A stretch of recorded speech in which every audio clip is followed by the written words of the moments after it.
Hi, team. This is George. I hope everybody had a wonderful weekend. I appreciate all the effort everybody's putting in on the discussions.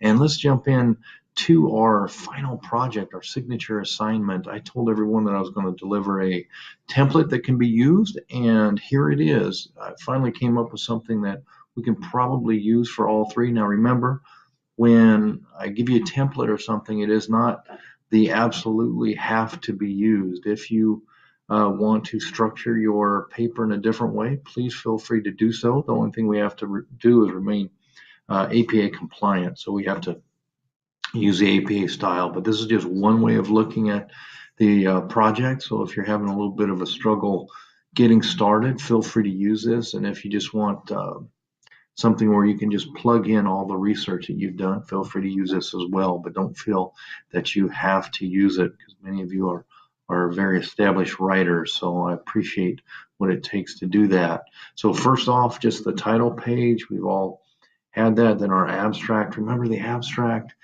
single space, you're going to put keywords into the end. And remember the abstract is what people are going to read first. So think of it like you're writing something that a lot of people are going to read, and you want to hook them in. So you want to make it interesting. You want to make sure that it is very clear on what the paper is about and also why it's important. So anything notable that you found. So for this, with teaming, I imagine I'm going to see some very creative ways of coming up with that. And I look forward to seeing how you're going to put that hook in there in the abstract and also still have the data of what it is, what your paper is about as well. So I look forward to reading that. And then we jump right in. And remember, there is no such thing as a header called introduction in APA style. We simply put the title of the paper and then give a couple, one or two pages on an introduction about. So this is where you're going to outline the scenario you're going to be writing about and its importance, and you're going to start putting your sources in here as well. So if you start making comments like these personality traits or this personality trait is important because, then we need references for that. So that's going to be 1 to 2 pages. So right off the bat, even just in the introduction, you've knocked out a big piece of the paper right there. And then this is how I would actually structure the paper if it was me. Now remember, there's plenty of other ways to structure this paper. So don't feel locked into this method if you have another way of looking at it. So personality traits, heading 1, then short 1 to 2 paragraph statement of those personality traits and why they're important to the specific scenario that you're using. So use references here as well, and then just break it down. Personality trait 1. So instead of personality trait 1, it'll be one of the traits that you chose, the second trait you chose, and then the third trait you chose. So just make sure that it's uh, plain to see. So it doesn't say personality trait 1. It'll say whatever trait you're looking at, but that you want to write about. And then a personality assessment, if you're doing the business one, it requires a couple personality assessments. And then in each one, we have something similar to creating the team for each one of these. So I just did the one.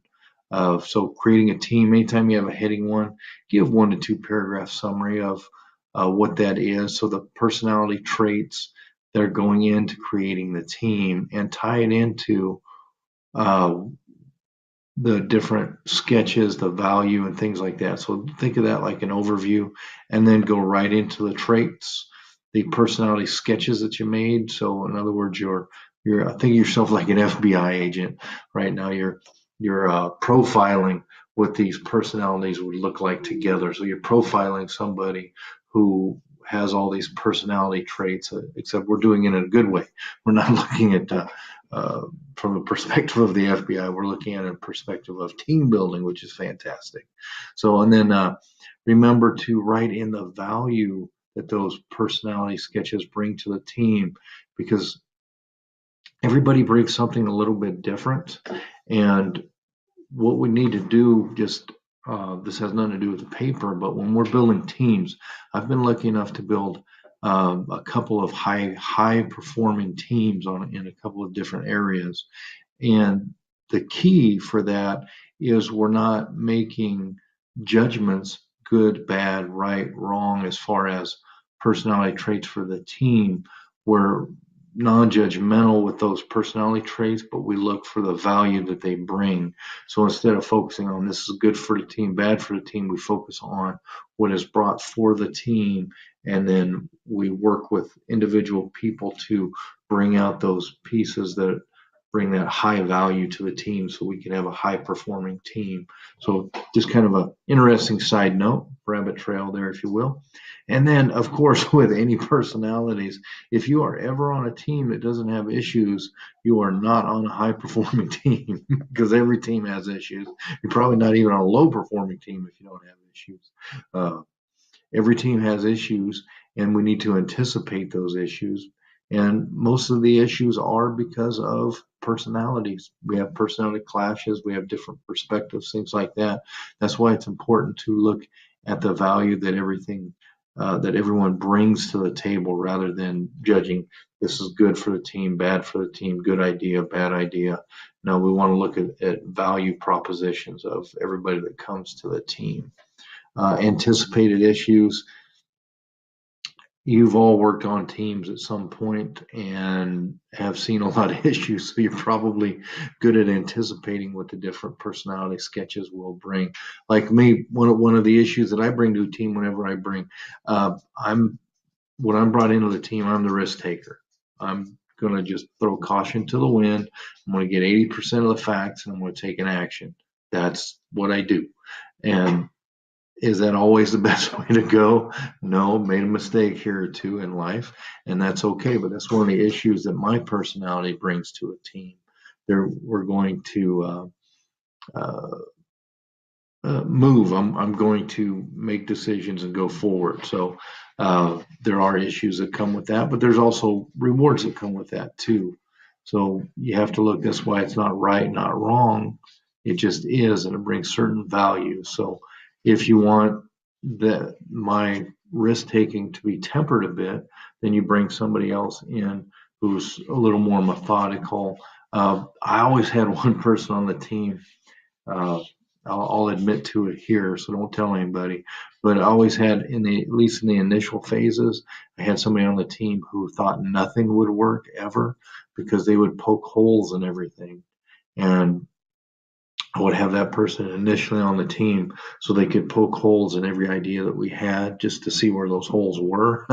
And then as we moved into the let's get things done sort of phase, that person would be phased out quite a bit, actually. But they were very valuable up front. I called them Eeyore. Eeyore was always there to tell us everything that would not work. So that's even a value to a team as well. And then the advice. So depending on your scenario, who you're giving the advice to, and then how to motivate, communicate, and then come up with a conclusion. So I hope you enjoy this assignment. Have fun with it because it gives us an opportunity to look. As we look at others, remember whenever you're looking at somebody else, that mirror is reflecting right back at you. So whenever you're seeing something possibly that you don't like in that personality, that's reflecting something of you. I'm not saying that that is a part of your personality. I'm just saying that it's reflecting something. So that gives us time to pause and just think about it and reflect on the reflection. So have fun with the assignment, and I look forward to seeing you in discussion.